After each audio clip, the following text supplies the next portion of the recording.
Manchester United praise doesn't get much bigger than this.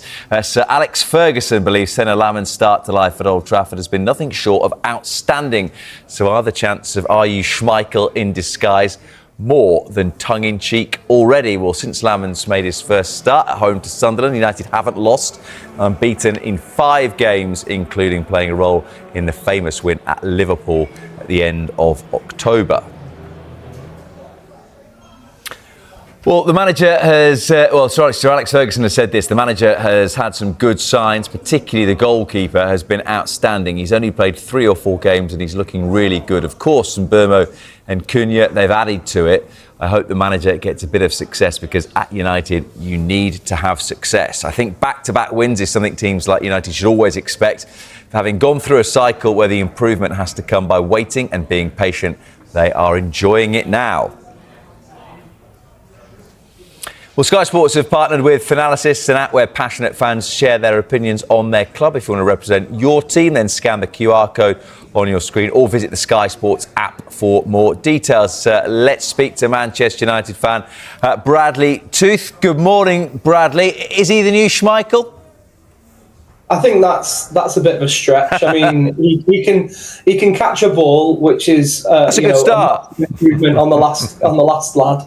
I was at the Sunderland game and I don't think I've heard a cheer as big as for when he came and caught the ball. And it settles the defence. And that's what we've been missing for a long time. Just a steady Eddie who can catch, distribute well and not look for the headlines, you know?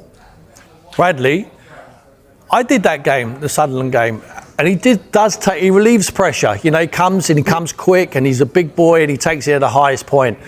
I think the manager's done very well with him, Ruben Amorim, because he told him not to play out ponderously around the penalty area like Onana was doing. He can play off with both feet. He can play long, left foot, right foot. He gets it forward earlier. I think it takes the pressure off of the goalkeeper just to do what he's good at. Do you not agree? Yeah, I completely agree. I think it's a good point. The speed of his distribution compared to what Onana's has been is massive. Is a massive improvement because it just allows us to get the ball up the pitch quicker.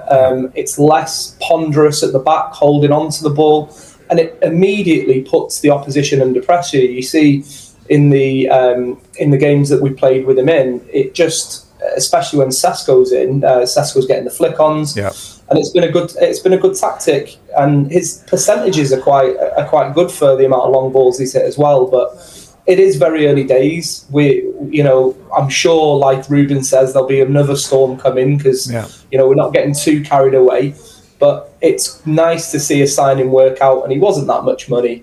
But he seems to have his head on his shoulders, which is good. Is that the thing when you say about not getting carried away, Bradley? That actually the main positive is he's not Onana and Bayindir, and that Man United fans were so underwhelmed by those two that almost anyone who came in with any sort of pedigree and the confidence to get through that first game against Sunderland, United fans were going to love. I'm sure that United fans don't think he's anywhere near the next Schmeichel at the moment, but he's better than the last two by quite some distance.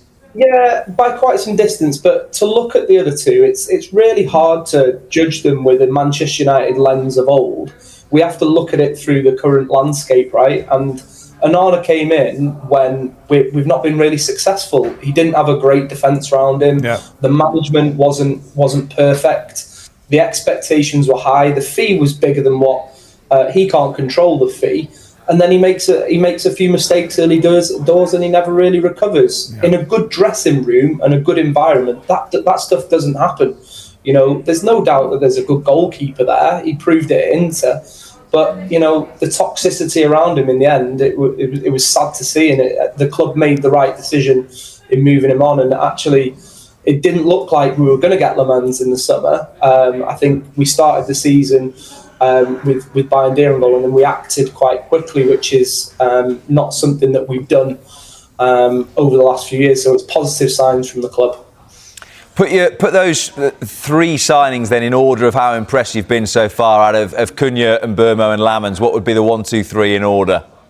I think number one's got to be Mbeumo because he's a delight to watch. I'm going to put Lammens second because his impact on the defence in particular has been really, really positive. Yeah. And Cunha third. That's not to say Cunha's not been great. I think there's more to come from him. I think what I've seen from him in games is positive. It's just he's not quite got the level, the goal tally that Mbumo's got. But that'll come. You know, it's nice to be talking positives about 3 United signings rather than, like 1 out of the 3 working, which is what has been happening previously. You know, it's good signs. I think it's really important. You can't be successful without a good goalkeeper. Yeah. You know, and he would have seen the noise. Emi Martinez was coming into Man United. Everyone believed that was going to happen. And when he didn't, the disappointment from the United fans, I myself thought, yes, that's a United signing. I was pleased that Villa kept hold of him.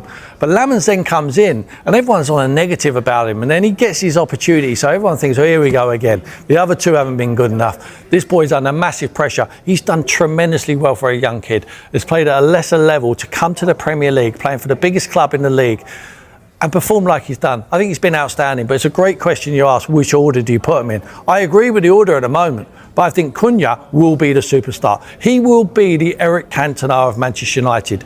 When he gets better players around him, if the manager gets the opportunity to continue the building process in January and next summer, I think Cunha, longevity, he's the icing on the cake. For me, he has that sprinkle of stardust. What he seems to have in terms of the sprinkle, Bradley, is that, and pardon the pun, a bit of devil about him that we talked a lot last week on Sky Sports News about Wirtz, and it may be feeling like at Liverpool the shirt weighs quite heavy on him, whereas Cunha has got that spike to his game where he's actually absolutely loving being a Man United player and a bit of swagger and enjoys wearing the shirt and being a big name at a massive club. Yeah, his impact has not been felt massively on the pitch, but I think he's got a bit of an aura about him. Yeah. And, you know, we're in a Premier League now. I heard you guys talking about Bellingham and Kane before, but there's a lack of mavericks in this Premier League, you know. If you look back, we were talking about it last night, you know, the likes of JJ Kocher knocking around. There's nobody who really can take the game by the scruff of the neck, take a few players on, and really show, like, the Cantona sort of edge about them. There's a distinct lack of them characters, and Cunha, you know, it's a really, really positive sign, and I think we'll be looking back on this one in a few years thinking 65 million quid, money well spent, you know, really positive impact. I think next year you have collars back on your shirts and Cunha might wear his collars up. Gotta be. Let's bring the iconic kit back. This has been one of the most enthusiastic Manchester United chats I remember on this show for quite some time. And I'm sure you'll say, Bradley, long may it continue. Good to talk to you this morning. Thank you very much. Cheers. Thanks, guys. Will be talking enthusiastically about